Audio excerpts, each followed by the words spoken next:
It was supposed to be a week of pure triumph for Prince Harry, a moment where the narrative finally shifted away from family drama and back toward his global impact. When Time magazine released its prestigious list of the 100 most influential people in sport, there was his name, standing alongside elite athletes, visionary coaches, and the heavyweights who shaped the modern sporting world. Yet, within hours, a single, devastating question began to trend across social media, completely eclipsing the honor itself. Did he buy it? Welcome back to Palace Insider, where we pull back the curtain on the royal family and look at the cold, hard data behind the headlines. If you appreciate analysis that goes deeper than the usual tabloid gossip, take a moment to subscribe. It costs nothing, and it keeps this channel going. The backlash to the Time recognition wasn't just online noise. It exposed a fundamental contradiction in Harry's post-royal identity. He is not a professional athlete, he does not coach, and he holds no management role in any traditional sporting federation. To his supporters, his inclusion was fully justified by his creation of the Invictus Games in 2014, a transformative global event for wounded veterans that possesses undeniable cultural and philanthropic weight. But to his critics, the honor felt less like a recognition of sporting merit and more like a carefully orchestrated public relations maneuver, instantly recalling the intense controversy surrounding his receipt of the Pat Tillman Award. Each time Harry receives a prestigious honor, the public doesn't just evaluate the award at hand. They review the entire ledger of his accolades, questioning whether these titles are earned through traditional merit or secured through influence. The accompanying Time interview did little to change the narrative, focusing on familiar themes regarding the therapeutic power of adaptive sports. But what truly caught the eye of seasoned royal observers wasn't what was printed in the magazine, but what was completely missing from it: Meghan. In a major, multi-page feature inside one of the most widely read publications in the United States, her name appeared exactly nowhere. She wasn't mentioned in relation to their shared philanthropic work, nor was she brought up in passing as a supportive spouse. For a couple whose entire public brand has been built on a foundation of inseparable partnership, this total omission was deafening. The silence didn't last long, because within hours of the Time feature hitting the internet, Meghan's Instagram account suddenly came alive. A post titled "Springing into Summer" dropped, unleashing a separate wave of intense scrutiny that completely disrupted Harry's solo news cycle. The images uploaded were highly unusual, featuring a shot of Meghan lying face down in casual clothes with her face completely hidden from view. Another photo featured her daughter, instantly reigniting the complex, ongoing debate regarding the public exposure of the Sussex children. But it was a black and white, deeply romantic image of Harry and Meghan together that truly set the internet on fire. Within minutes, eagle-eyed commenters began pointing out a glaring detail: the photograph wasn't recent. It was an archival shot dating all the way back to roughly 2017. Critics immediately began asking why Meghan would dig out an 8-year-old photograph to present as fresh lifestyle content at the exact moment her husband was receiving his first major, positive solo headline in months, a headline that completely ignored her existence. Was it a supportive tribute, or a calculated attempt to pull the spotlight back toward the collective Sussex brand? Supporters argue that people routinely share meaningful, archived family photos without any hidden agendas. Yet, it remains a striking coincidence that out of a vast library of personal photographs, this specific romantic image was selected to drop on the exact day Harry went live in Time. Compounding the awkward timing was a synchronized kitchen video showing Meghan cutting onions, which social media users quickly picked apart for its less-than-stellar culinary technique, leading to one widely shared, sarcastic comment: "I've never in my life felt sorry for an onion." It highlights a growing problem for the Sussexes.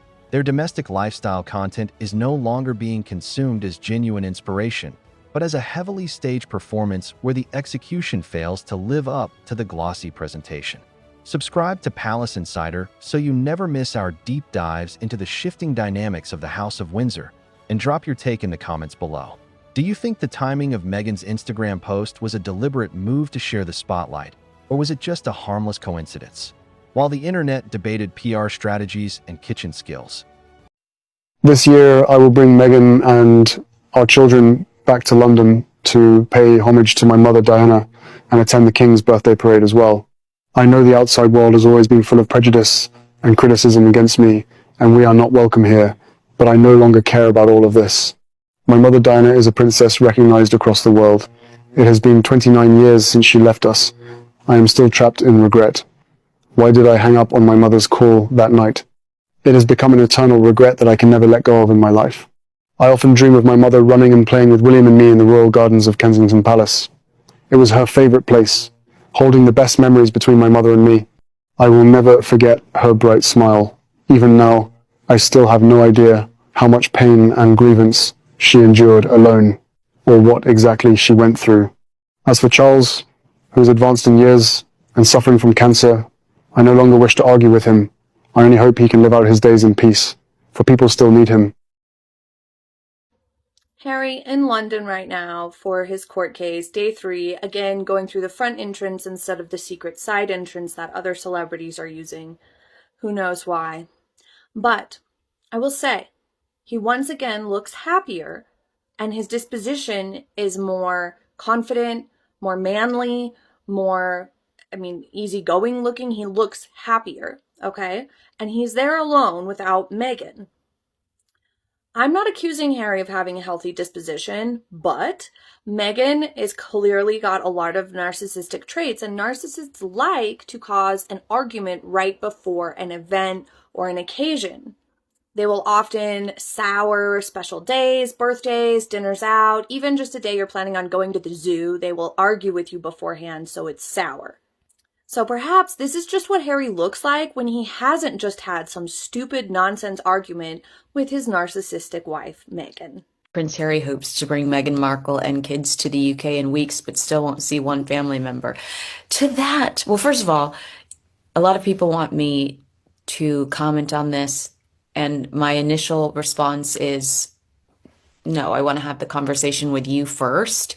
But also, thanks for watching Page 6. It feels like we just had this conversation almost word for word with Tom Sykes of the Royalist / Daily Beast a few weeks ago, where he said, first, hold on, give me a second, because he said some stuff off the record too. So let me make sure I'm not repeating any of the content he said off the record. On the record, he said very much that Harry would like to have a presence in the UK, that he was coming back to the UK to promote the Invictus Games, and that Harry and Meghan want to basically have that half in, half out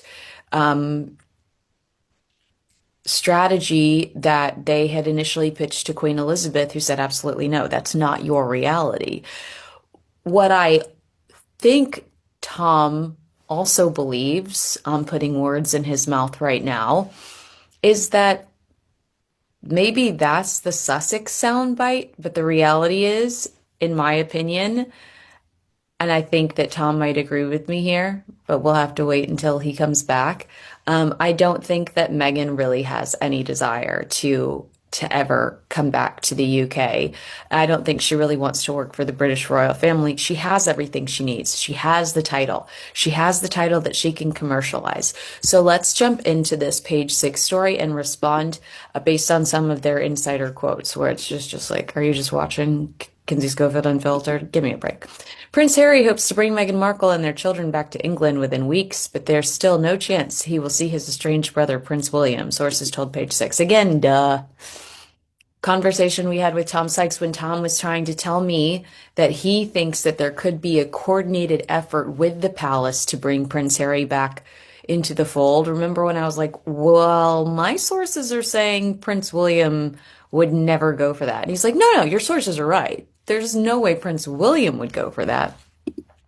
Says Harry set to arrive in July to promote the Invictus Games, which will be held in Birmingham next year, and he desperately wants to bring his family over to see his father, King Charles. Well, that's super simple, Prince Harry. We know that Ravik has given you very simple instructions.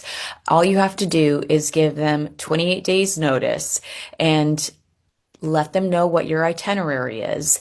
And on a case-by-case basis, the security that you need will be given to you based on their assessment. So It's less than 30 days. You just have to give them a heads up and let them know what your plans are when you enter the country. And I can almost guarantee that if you told Ravik, by the way, I'm bringing my wife and children, that might up your security risk, right? Like that. I'm just going to throw that out there. However, the prince's security fight with his homeland's government is still not fully resolved. It kind of is. You just have to give them a few days' notice, buddy. A few weeks. That's all you got to do.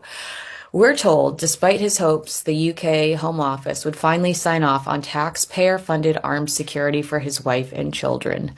I can't believe that some of the outlets ran with that story in January that it was going to be approved. It was a no-brainer. It was absolutely going to be approved. Here we are 6 months later, and it does not look like he's any closer to actually getting that approval. Will Geddes, who's been on the program multiple times, security expert, right when that story hit, I said, was this a strategy to get his way? And he said, I'm thinking it is. I'm thinking that this is all a strategy and there's no legitimacy to this story. It's just trying to use the press to get what they want.